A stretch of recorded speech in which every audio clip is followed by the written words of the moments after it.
Hi guys, article के part 3 में आपका बहुत बहुत स्वागत है। मैं हूं महमूद अहमद मंसूरी और आप देख रहे हैं आपका अपना channel Pioneer English classes. Dear students, आज हम स्टडी करेंगे आर्टिकल द का प्रयोग हम कब करें और कब ना करें। तो विदाउट डिले लेट्स स्टार्ट। आपके आर्टिकल के वास्तव में बहुत सारे नियम है आर्टिकल द लगाने के, और बहुत सारे नियम द नहीं लगाने के भी हैं। लगभग अच्छी किताबों में देखें तो 60-70 नियम लगाने के हैं और 25 से 30 नियम आर्टिकल नहीं लगाने के हैं। द के लिए बहुत सारे नियम हैं, लेकिन यह हमने कोशिश की है कि मिनिमम लगभग दोनों में 6 नियम, 6 या 7 नियम दोनों में बताएं, और वो लगभग उन सारे नियम को कवर कर लेते हैं। और सारी एग्जाम्स, सारी कक्षाएं 5वीं से लेकर के कॉलेज तक या कोई से भी कंपटीशन एग्जाम हो, सभी के लिए बहुत उपयोगी है। प्लीज देखें। रूल नंबर 1 है आपका, जल, थल और आकाश की समस्त बड़ी चीजों के लिए हम आर्टिकल द का प्रयोग करते हैं। जल अर्थात जिसमें जल पाया जाता है, चाहे वो बड़ा तालाब हो, झील हो, नहर हो, बांध हो, नदी हो, नहर हो या खाड़ी हो, उन सभी के लिए द का प्रयोग करते हैं। जैसे जल के स्रोत, द गंगा, द यमुना, ये बड़ी नदियों के नाम है, द लगेगा। द पनामा कैनाल, कैनाल यानी नहर। द भाखरा डैम, डैम यानी बांध। और the bay of Bengal, Bengal की खाड़ी। अर्थात जल के सभी बड़े स्रोतों के लिए, फेमस स्रोतों के लिए हम द का प्रयोग करते हैं। इसी तरह से थल, हमने भूगोल के अनुसार जमीन की आकृति का अध्ययन करने के लिए जमीन के अलग अलग नाम रख दिए हैं, जैसे पहाड़, टीला, दर्रा, मैदान, टापू आदि। तो उन सभी के लिए हम द का प्रयोग करेंगे। जैसे द हिमालयास, पहाड़ की श्रृंखला है। द सहारा डेजर्ट, रेगिस्तान, डेजर्ट यानी रेगिस्तान, सहारा रेगिस्तान। द बालू पास, पास यानी दर्रा, दो पहाड़ों के बीच जो जगह होती है। द अंडमान आइलैंड, आइलैंड यानी द्वीप या टापू। और the plain of Ganges, Ganga का मैदान। ऐसे समस्त थली आकृतियों के लिए जो फेमस और बड़ी हैं, उनके लिए हम द का प्रयोग करते हैं। इसी तरह से आकाश की समस्त बड़ी चीजों के लिए, आप जानते हैं आकाश में कोई भी चीज छोटी नहीं है, उन सभी के लिए हम द का प्रयोग करते हैं। समस्त हेवनली बॉडीज, आकाशीय पिंडों के लिए हम द का प्रयोग करते हैं। जैसे द सन यानी सूर्य, द मून यानी चंद्रमा, द स्काई यानी आकाश, द अर्थ यानी पृथ्वी, द मिल्की वे यानी आकाश गंगा, हमारे सैटेलाइट, जो भी हमारे सोलर सिस्टम के ग्रह हैं, उन सभी के लिए हम द का प्रयोग करते हैं। इस तरह से जल, थल और आकाश की सभी बड़ी चीजों के लिए हम द का प्रयोग करते हैं। नेक्स्ट, रूल नंबर 2, समस्त पदों के लिए, चाहे प्यून से लेकर के प्राइम मिनिस्टर तक कोई भी हो, यदि हम पद के लिए संबोधित करते हैं तो द लगाते हैं। द प्यून यानी चपरासी, the collector, the prime minister. इसी तरह समस्त राजनीतिक पार्टियां, चाहे कोई सी भी पार्टी हो, जो कम से कम प्रदेश स्तर पर रजिस्टर्ड हो, नेशनल पार्टी हो, उनके लिए हम द का प्रयोग करते हैं। The Congress party, the BJP, the Janata Dal. इसी तरह से समस्त अखबारों एवं पत्रिकाओं के लिए भी हम द का प्रयोग करते हैं। जैसे द टाइम्स ऑफ इंडिया अखबार का नाम है, the Hindustan times, the Raj express आदि अखबारों के लिए हम द का प्रयोग करते हैं। समस्त भौगोलिक दिशाओं, भूगोल के हिसाब से हमारी जो north, the south, the east, the west आदि समस्त भौगोलिक दिशाओं के लिए हम द का प्रयोग करते हैं। इसी तरह से समस्त धार्मिक एवं ऐतिहासिक महत्व की किताबें और इमारतें, उनके लिए भी हम द लगाते हैं। किताबों में हम देखें the Quran, the Ramayan, the Bible, the Gita, इसी तरह से जो भी धार्मिक किताबें, उनके लिए हम द का प्रयोग करते हैं जो फेमस हैं। इसी तरह से इमारतों के लिए the Taj Mahal, the Qutub Minar, the red fort आदि के लिए हम द का प्रयोग करते हैं। इसी तरह से समस्त हवाई जहाजों, पानी के जहाजों एवं रेल के पूर्व हम द लगाते हैं। ऐसे वो सभी यात्रा के साधन जो एक प्रांत से दूसरे प्रांत में प्रवेश करते हैं, उनके लिए हम द का प्रयोग करते हैं। जैसे द मेघदूत, ये हमारे हवाई जहाज का नाम है। द विराट, ये हमारे पानी के जहाज का नाम है। द शताब्दी एक्सप्रेस, ये हमारी ट्रेन का नाम है। ऐसे इनके लिए हम द का प्रयोग करते हैं। इस तरह से समस्त पदों के लिए, राजनीतिक पार्टियों के लिए, अखबार एवं पत्रिकाओं के लिए, भौगोलिक दिशाओं के लिए, समस्त धार्मिक एवं ऐतिहासिक महत्व की किताबों एवं इमारतों के लिए, पानी के जहाजों, हवाई जहाजों एवं रेलगाड़ियों के नाम के पहले हम द का प्रयोग करते हैं। नेक्स्ट, रूल नंबर 3, एडजेक्टिव की सुपरलेटिव डिग्री के पूर्व तथा जब दो कॉम्परेटिव डिग्री एक ही वाक्य में साथ आए, तब उस पैरेलल कंस्ट्रक्शन में हम दोनों के पहले द का प्रयोग करते हैं। सबसे पहले हम डिग्री समझ लेते हैं। आप जानते हैं डिग्री जो है वो एडजेक्टिव की होती है, पॉजिटिव, कंपैरेटिव, सुपरलेटिव। एडजेक्टिव की पहली अवस्था को पॉजिटिव डिग्री कहा जाता है। उसमें ER लगने से कंपैरेटिव डिग्री और EST लगने से सुपरलेटिव डिग्री बन जाता है। जैसे हाई, हायर और हाईएस्ट। कभी कभी हम किसी एडजेक्टिव को एक बार में नहीं बोल पाते हैं, वो मल्टी सिलेबल होता है, उसके खंड होते हैं, टुकड़े होते हैं, तो उसमें हम मोर और मोस्ट लगाकर कंपैरेटिव सुपरलेटिव डिग्री बनाते हैं। जैसे यूजफुल, 22 सिलेबल 2 टुकड़े हो रहे हैं तो मोर यूजफुल और मोस्ट यूजफुल हो जाता है। फिर से दोहरा लें, सुपरलेटिव डिग्री चाहे कितनी बार भी आए उसके पहले हम दा लगाएंगे, लेकिन कंपैरेटिव डिग्री कम से कम एक ही वाक्य में 2 बार आना चाहिए, तब दोनों के पहले दा लगाते हैं। जैसे the Himalayas are the highest mountains in the world, highest est लगा, सुपरलेटिव डिग्री है इसलिए यहाँ पर आएगा द। इसी तरह से terrorism is most difficult problem of India, most, ये मोस्ट आने से सुपरलेटिव डिग्री होगी, दा लगेगा। इसी तरह से Mohan is most intelligent boy, most आ गया है, सुपरलेटिव डिग्री है इसलिए दा लगेगा। आप यहाँ देख रहे थे 22 लेवल था, डिफिकल्ट 2 टुकड़े हो रहे थे 22 लेवल, यहाँ पर इंटेलिजेंट 3 टुकड़े हो रहे, 23 लेवल, एक से ज़्यादा से लेवल हो तो उसमें मोर और मोस्ट लगाकर कंपैरेटिव सुपरलेटिव बनाते हैं। यहाँ मोस्ट लगा है सुपरलेटिव इसलिए दा लगेगा।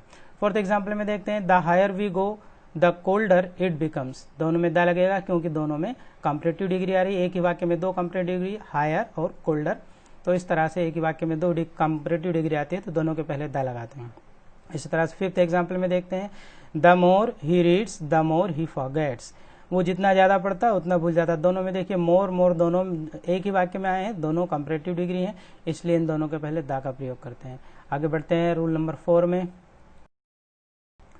रूल नंबर 4 है आपका, जब एक वचन जातिवाचक संज्ञा यानी सिंगुलर कॉमन नाउन सारी जाति का बोध कराए यानी उस जाति का गुण या अवगुण बताए, या जब 2 व्यक्तिवाचक संज्ञाओं की तुलना हो प्रॉपर नाउन्स की यानी 2 व्यक्तियों के नाम की या 2 स्थानों की तुलना हो तो हम बाद वाले या बड़े के बाद साथ दा का प्रयोग करते हैं।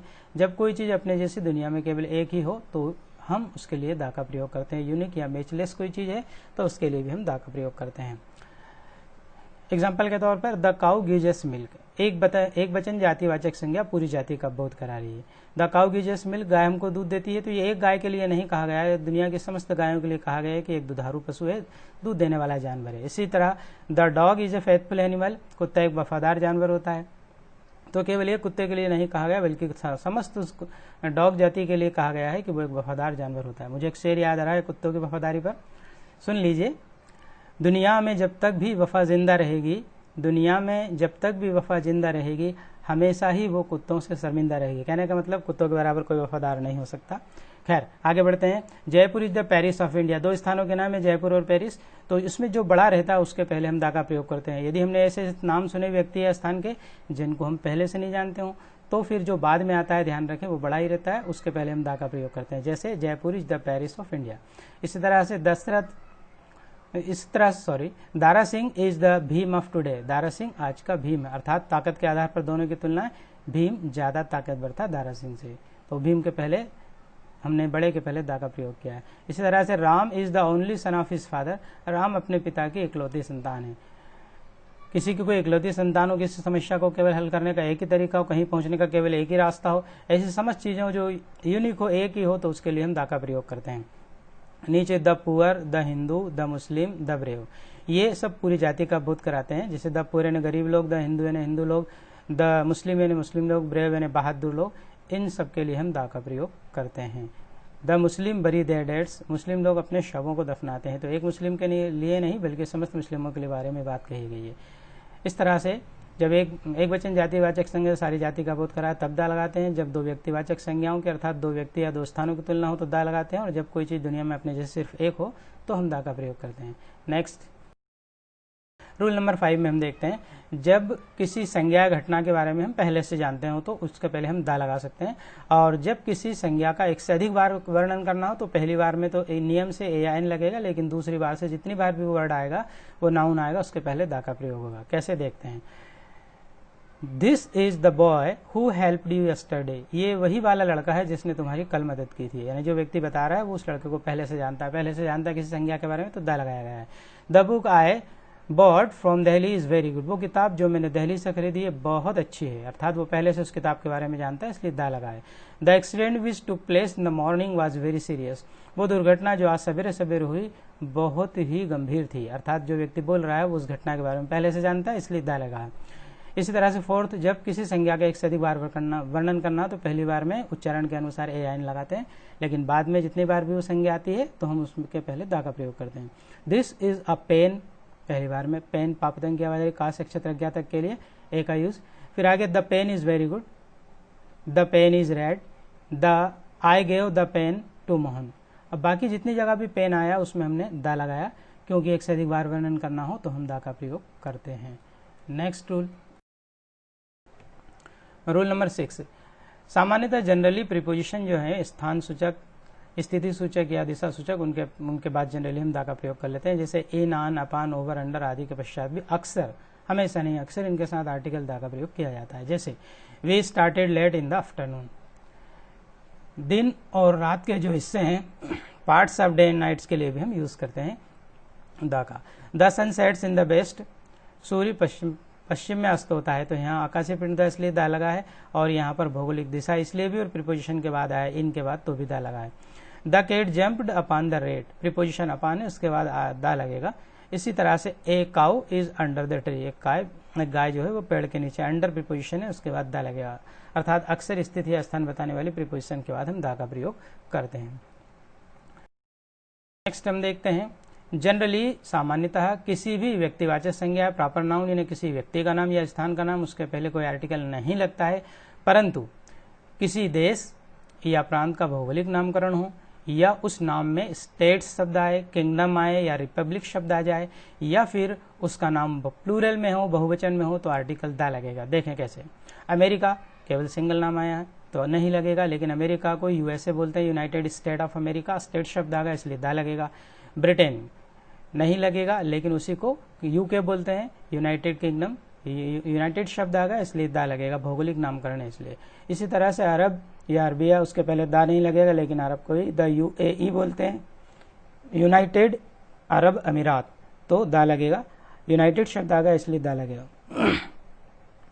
रसिया रूस को बोलते हैं, नहीं लगेगा, लेकिन रूस को ही बोला जाता है the USSR.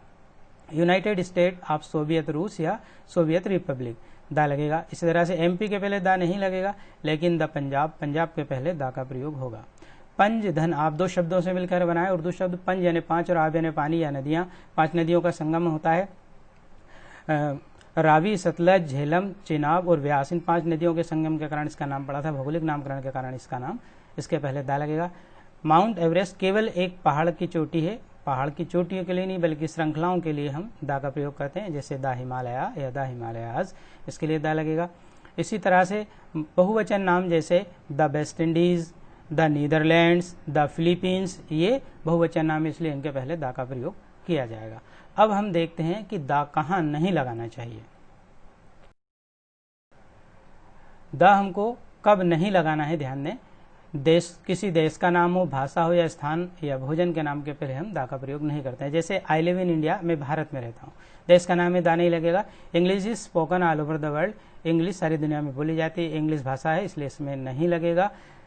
Sameer lives in Khategaon, Sameer Khategaon में रहता है, स्थान का नाम है, नहीं लगेगा। चाहे गांव हो, शहर हो या देश हो, स्थान के नाम के पहले हम आर्टिकल का यूज नहीं करेंगे। इसी तरह से I like to eat breakfast lunch early, ये भोजन के नाम हैं, इनके पहले हम दा का प्रयोग नहीं करेंगे, कोई आर्टिकल का प्रयोग नहीं करेंगे। लेकिन विशिष्ट भोज हो जो पहले से ऑर्गेनाइज्ड हो तो उनके पहले हम दा का प्रयोग कर सकते हैं। इसी तरह से रूल नंबर 2, व्यक्तियों, दुकानों, वर्ष एवं व्यवसायों के नाम के पहले हम आर्टिकल दा का प्रयोग नहीं करते हैं। समीर इज अ स्टूडेंट, ये व्यक्ति का नाम है इसलिए नहीं लगेगा। यू विल गेट, चाहे गांधी जी हो चाहे बिल गेट्स हो, दा नहीं लगेगा। इसी तरह से you will get the book at Tiwari's, ये एक शॉप का नाम है तिवारीज, हमारे यहाँ पर किसी भी जगह की दुकान का नाम हो तो उसके पहले दा का यूज नहीं होगा। लेकिन कोई बहुत ज्यादा फेमस दुकान है तो उसके लिए हम लगा सकते हैं, कोई रेस्टोरेंट वगैरह बहुत फेमस है तो दा लगा सकते हैं। इंडिया गॉट फ्रीडम इन 1947, ये वर्ष का नाम आया, वर्ष के नाम के पहले भी नहीं लगेगा। Engineering is a well paid career, engineering जो है वो एक अच्छा पैसा देने वाला कैरियर है, उसके अंदर इंजीनियरिंग। इसी तरह से टीचिंग, तो इनके पहले हम दा का प्रयोग नहीं करेंगे, व्यवसायों के पहले भी। नेक्स्ट देखते हैं रूल नंबर 3, उपाधि जब नाम के साथ आए, उपाधि हो लेकिन उसके साथ नाम भी दे दिया हो तो फिर दा नहीं लगेगा, केवल उपाधि है तो दा लगाएंगे। कुछ अगणनीय संज्ञाओं के लिए अनकाउंटेबल नाउन के पहले भी हम दा का प्रयोग नहीं करते हैं। जैसे प्रिंस रामबाज दशरथ सन, यहाँ प्रिंस उपाधि है लेकिन साथ में नाम आ गया राम, इसलिए दा नहीं लगेगा। भगवान राम या राजकुमार राम दशरथ जी के पुत्र थे। Next, rice is an important food in Asia, rice एक जो है अनकाउंटेबल नाउन है इसीलिए इसके साथ दा नहीं यूज हुआ है। Milk is often added to tea in India, भारत में अक्सर चाय में दूध मिलाया जाता है, दूध मिलाकर या दूध के साथ चाय को पीते हैं, तो मिल्क जो है एक अनकाउंटेबल नाउन है, इसलिए दा नहीं लगेगा। इसी तरह से रूल नंबर 4, अधिकार सूचक सर्वनाम या संज्ञा के बाद हम दा का प्रयोग नहीं करते हैं। पजेसिव प्रोनाउन या उनके साथ या हम दा का यूज नहीं करते हैं। His brother's car was stolen, उसके भाई की कार चोरी हो गई थी, तो ये अपोस्ट्रोफी लगने से ये पजेसिव बन गया है, अधिकार सूचक बन गया, इसलिए दा का यूज नहीं होगा। Kavita's house is very big, Kavita का घर बहुत बड़ा है, अपोस्ट्रोफी लग गया है, पजेसिव नाउन बन गया है, इसलिए इसके साथ यूज नहीं होगा आर्टिकल दा का। नेक्स्ट देख लेते हैं। सिंगल, चाहे पहाड़ का नाम हो, किसी चोटी का नाम हो, सिंगल झील का नाम हो या सिंगल द्वीप का नाम हो, इनके पहले हम दा का प्रयोग नहीं करते हैं। अक्सर पहाड़ों, चोटियों, झीलों और द्वीपों की जो श्रृंखला होती है, इसलिए उनके साथ दा का यूज किया जाता है, लेकिन सिंगल आए तो नहीं लगेगा। जैसे mount McKinley is the highest mountain in Alaska, तो ये एक केवल अकेले पहाड़ का नाम है, इसलिए इसमें दा नहीं लगा है। इस तरह से mount Everest is the highest peak in the world, ये अकेले चोटी है, पीक यानी चोटी, ये दुनिया की सबसे ऊंची चोटी है माउंट एवरेस्ट, केवल एक है, इसलिए हम इसके पहले दा नहीं लगाएंगे। सी लीव्स नियर लेक विंड्समेयर, ये लेक का नाम है, झील का नाम है, अकेली झील है, इसलिए इसमें दा नहीं लगेगा। Have you visited Sri Lanka island, ये एक द्वीप का नाम है श्रीलंका और वैसे भी स्थान का नाम है, तो दा नहीं लगेगा। नेक्स्ट, अधिकतर नगरों, गलियों और हवाई अड्डों के नाम के पहले भी हम दा का प्रयोग नहीं करते हैं। जैसे Khategaon is an important town in Dewas district, Khategaon Dewas जिले का एक महत्वपूर्ण जो है नगर है, ये एक नगर का नाम है, जगह के नाम के पहले नहीं लगाते हैं। इसी तरह से can you direct me to Jawahar Marg, क्या आप मुझे डायरेक्ट जवाहर मार्ग जाने के लिए डायरेक्ट कर सकते हैं, निर्देशित करते हैं कैसे जाना है, यानी जवाहर मार्ग जो है वो गली का नाम है, नहीं लगेगा दा। इसी तरह से they are flying over Indore airport, वे इंदौर एयरपोर्ट पर उड़ रहे हैं, ये जो है हवाई अड्डे का नाम है, हवाई अड्डे के नाम के पहले, एयरपोर्ट के नाम के पहले भी हम दा का प्रयोग नहीं करते हैं। डियर स्टूडेंट्स, हमने जितने भी रूल्स दा लगाने के पढ़े हैं और दा नहीं लगाने के पढ़े हैं, उसके आधार पर ये एक्सरसाइज दी गई है। आप प्लीज़ बड़े संभल कर इस एक्सरसाइज को कीजिएगा और आप उसमें रीजन भी ढूंढिएगा कि आखिर इसमें दा क्यों लगता है। और मैंने इन सभी के आंसर्स डिस्क्रिप्शन में लिख दिए हैं, आप डिस्क्रिप्शन में जाएंगे वीडियो के तो आपको आंसर्स मिल जाएंगे, लेकिन पहले अपनी तरफ से कोशिश करें। मैंने मोर देन 50% इसमें ऐसे सेंटेंसेस रखे हैं जिसमें आर्टिकल नहीं लगेगा दा, तो ये सोच कर लगाना है आपको कि आर्टिकल दा कहाँ लगेगा और कहाँ नहीं लगेगा। डियर स्टूडेंट्स, उम्मीद है आपको वीडियो पसंद आया होगा। वीडियो आपको पसंद आया तो प्लीज़ लाइक करें, शेयर करें और सब्सक्राइब करें। मिलते हैं फिर एक नए वीडियो में पार्ट 4 में, जिसमें हम पूरी कंबाइंड एक्सरसाइज ए एन और दा की देखेंगे। पिछले 12 वर्षों में कक्षा 10वीं और 12वीं में जो भी एग्जाम्पल परीक्षा में पूछे गए हैं, जो वाक्य पूछे गए हैं, उनको भी हम सॉल्व करके देखते हैं। तब तक के लिए बाय, जय हिंद, जय भारत।